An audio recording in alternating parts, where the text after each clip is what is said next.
We're out here on a beautiful evening in September on the banks of the Bow River. And many people don't know what they have here in this absolutely world-class fishery.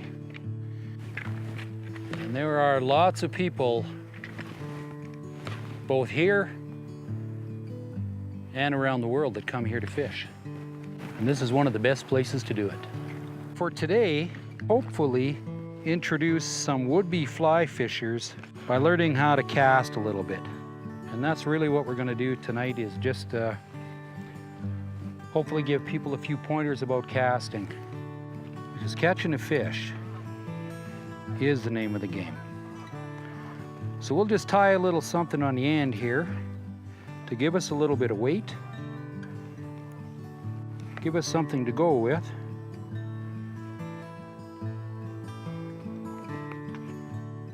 So that we can start casting.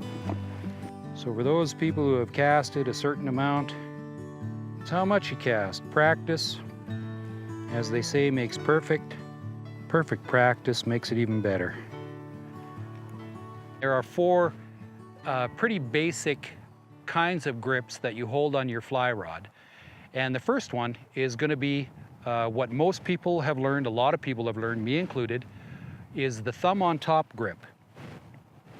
I keep the heel of my hand always fairly close to the reel seat because that's where it gives you control. And the thumb on top grip is just that. Your thumb is opposite your reel and it just sits right on top of your rod. And that particular grip there is really good for applying power. The second grip is called a key grip. And just like when you're holding your house key, it's very much like when you're holding your rod. The rod is like this. Your thumb is on the left side, right finger, index finger on the thumb on the left side, index finger on the right side, and your other three fingers just curl around underneath the cork. This is quite a good grip for power as well, and it also allows you now to move your hand in a different way than the thumb on top grip does, so that you can actually get more movement behind your shoulder, because sometimes you will want to do that, especially once you learn how to cast. You'll need to lengthen out your cast. You'll want to cast farther, most likely. In some situations, it will be required to make a long cast. The third grip is called a three-point grip, in which your thumb goes alongside the left of your rod, your forefinger goes along the right side of your rod, and your middle finger holds the rod. So that you actually, the last two fingers, you can curl them around your rod, but this particular grip will give you more finesse. It will allow you to do better presentations. It won't allow you the same kind of power that a key grip or a thumb on top grip will. But all of these things are just a function of fly fishing, and just simply seeing them, knowing them, is going to make you a better fisher. The last one is the forefinger on top. And that grip I know is favored by some excellent fly fishers, guys that I really respect, such as Gary Borger. This is the one that he favors the most. This is a grip that is going to help you with your presentation, especially with light lines, with light tippets. This tip grip can also be a fairly good grip if you're applying power, but it's probably not as much power as you will with either a key grip or a thumb on top. Those are the four basic grips that will help you along, at least understand a little bit about how to hold your rod, and holding with the palm of your hand, with the heel of your hand, fairly close to the reel seat. Because you don't want to hold your rod too far up the cork, because it will overbalance. Your reel will make a difference in how your rod vibrates, and the vibration of the rod is going to affect how your line works. Because the first rule of fly fishing, the hard and fast rule of fly fishing, is that line is going to follow the rod tip, no matter what you think, say, or do. Wherever that rod tip goes, the line is going to follow. And if there's one word to sum up fly fishing, it is CONTINUE. Control, control. And all of the control resides with you. You control your hand, you control your wrist, you control your arm, your shoulder, your body, how you move, and all that makes the rod tip do something. And the line is always going to follow the rod tip. If you move your rod up and down, the line is going to follow. If you go in a circle, the line is going to follow. If you go back and forth, the line is going to follow the rod tip. I know there are casters out there who will just say that it is the 10 o'clock, 2 o'clock position, and that's really all there is to casting. And that may not be a bad place to start, but it is not really how casting works. One of the major things that we need to do in fly fishing is how to get the fly line out there. Fly line needs to be picked up, and your rod needs to accelerate, and it needs to go from slow to fast, and then it needs to stop. And that stop has to be a positive stop. It needs to stop, and you need to hold your rod there long enough for your line to unroll. Because if it does not stop, the rod cannot impart energy from itself into the fly line. And that's what casts the fly line. The rod casts your fly line. All you do is supply the control to your rod so that you can actually make that line do what you want it to do. Okay, here's a demonstration of casting where you pick the line up off the water, the rod loads, it bends, and you flick it, the rod stops, and the rod tosses the line behind you. In the same way, when you come ahead with your cast, you come ahead slowly at first, you accelerate, your rod goes from slow to fast, and it stops, and the line lays out in front of you. Your accuracy will get better, and you will be able to put your fly where you would like your fly to go. And sometimes fish can be exceptionally picky, and they will not rise to anything unless it is right on top of them. The name of the game in fly fishing and casting is control. What you do with your hand, how you do it, how you make your rod act and react is going to determine whether your fly line actually gets out or not. And what you want to do is get your rod tip to actually go on a fairly level plane. And even though sometimes your hand is going up and down, your rod tip is actually moving on quite a flat plane. And that is going to make for good casting, because then the line is going to follow your rod tip, and what you're going to have is your line going in a fairly straight line forwards and backwards and forming what we call a loop. Loops come in various shapes and sizes. The best loops are all very narrow. That comes from applying power at the right time, stopping the rod, and letting the fly line unroll. Unrolling makes it loop. When you open your loop up, when you use your fishing rod and you go like this, your fly rod, that opens your loops up. And what happens is it takes away from the aerodynamic shape of a loop. A loop needs to be narrow to be able to fly through the air the best. And when you lose control of your hand and your rod starts to open up too much and you go like this too much, then all that's going to happen is your fly line is going to crash in front of you, behind you, and you are simply going to be frustrated. So what you need to do is control your hand, control your wrist, so that when you bring your rod into the back cast, it comes up, and for the majority of the time, I would use what's called an elliptical cast, simply to keep your line from crossing most of the time where I cast. Bring it back cast off to the side a bit. You can certainly use your wrist a certain amount, but then you have to stop the rod, not over rotate your wrist, so that when you begin your forward cast and your line straightens out behind you, now you have a spot. The weight of the fly line is going to do what's called loading your rod. And loading your rod is simply the rod bending. And when the rod bends, it does something. And you can see the rod bend. You can see what happens. And simply for the sake of showing you what's going on, I'll keep my rod tip in the air a little bit more, because for the majority of the time that you're out fishing, in order for your rod to load, the tip probably needs to be a lot closer to the water to give you some line, what we would call, or I guess what I would call, line stick.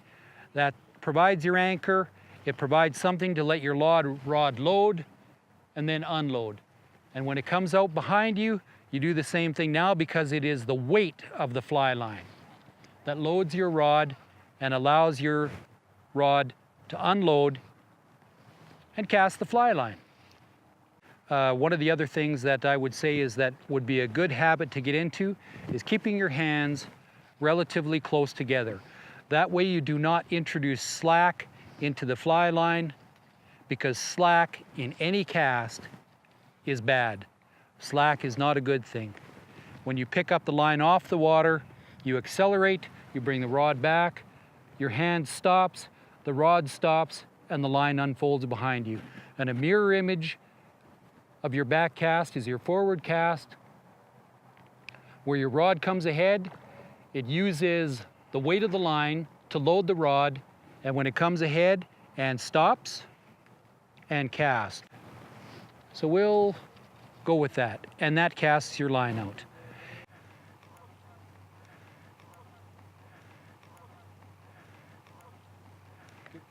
One of the things that you'll notice about casting right now is that I'm using a fairly short stroke. Short cast, short stroke, long cast, longer stroke. Short stroke, and in many cases you don't need to go past 12 o'clock to make a very usable cast. The fact of the matter is that most fish are caught within 30 feet, at least here in stream fishing, most fish are caught within 30 feet of where the caster is standing. But when you do want to lengthen out your cast, then you have to lengthen out your arm stroke as well.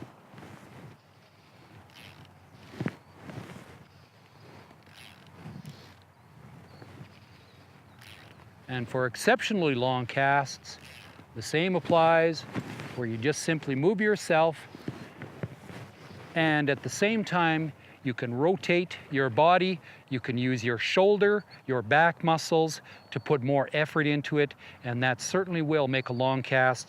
Casters using a single-handed rod have well been known in making casts in excess of 120 feet. That's a long cast.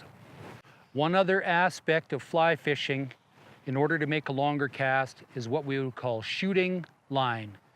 Shooting line is when you have a loop of line at your reel in your hand, and you use the effort or the energy that's in your fly line to actually pull all of this line out of your hand to make the fly line go out farther.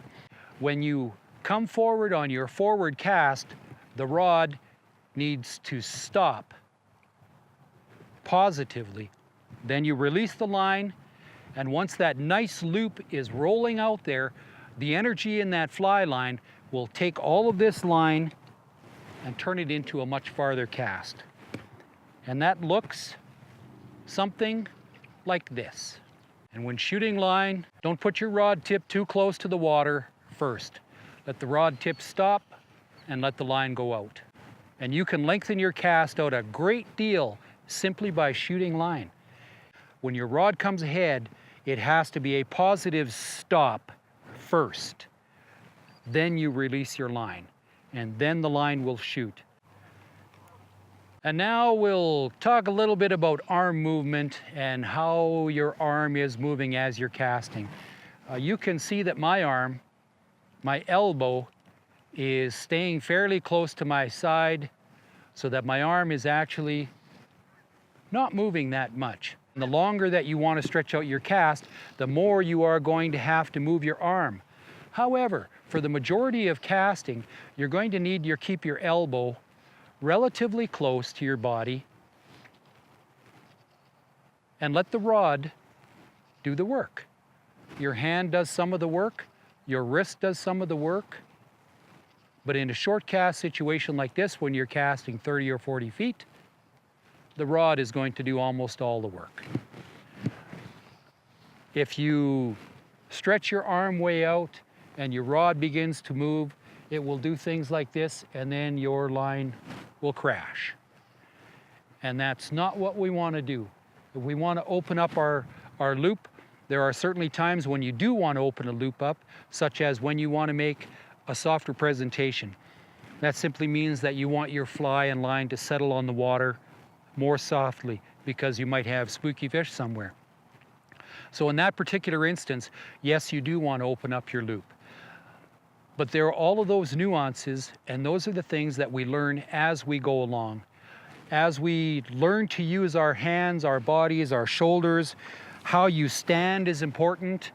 For me as a right-handed caster, when I am in the river, I usually always stand with my left foot in front of my right foot. Sometimes I will stand slightly off to the side, but you're generally speaking much better off and more accurate as you face your target if your shoulders are square to your target and your target is out in front of you. Wherever you happen to be, the 180 rule applies, because what is out behind you has to go 180 degrees in the opposite direction. And that 180 rule is one of the hard and fast rules. Not totally, but it works very much that way. You can change your cast by moving a little bit in an opposite direction. Sometimes you will do that by false casting and moving in another direction. But you're still, the 180 rule applies. When you want to cast, the line needs to go out in one direction and cast in the opposite direction. When the rod comes to a stop, in order to make a better presentation, and almost all fly fishers do it, the rod tip will drop. But even though it almost always looks like one single motion, that rod has to stop and then lower. And that is certainly some of the things that you need to know to become a fly caster.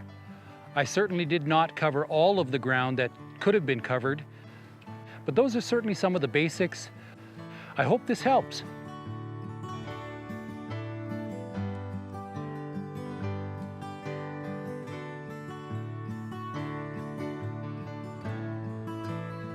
And have a great day, and thank you.